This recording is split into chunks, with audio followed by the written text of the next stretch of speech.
یہ ایک سوال ہے کہ قیام اللیل 8 رکعت تراویح کی پابندی کے بعد طاق رات میں دوبارہ باجماعت نوافل جائز ہے؟ رسول اللہ صلی اللہ علیہ وسلم کی زوجہ مطہرہ سیدہ عائشہ رضی اللہ تعالی عنہ کی روایت جو صحیح بخاری کی ہے،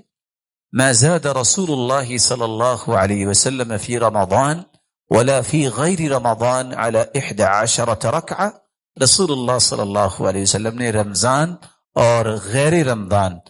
یعنی رمضان کے علاوہ 11 رکعتوں سے زیادہ نہیں پڑھی، لیکن ساتھ اس بات کی اجازت دی صلاۃ اللیل مثنی مثنی، رات کی نماز 2 رکعت ہے۔ اس لیے صحیح بخاری کی شرح فتح الباری میں امام ابن حجر اسقلانی جو روایت لائے ہیں، صحابہ کرام 33 رکعتوں تک بھی پڑھتے اور 39 رکعتوں تک بھی پڑھتے۔ اگر آپ زیادہ پڑھنا چاہتے ہیں تو یہ گنجائش موجود ہے، لیکن رسول اللہ صلی اللہ علیہ وسلم کی تراویح کی جو سنت ہے وہ اللہ کے رسول 11 رکعتوں سے زائد رمضان اور غیر رمضان میں نہیں پڑھا کرتے۔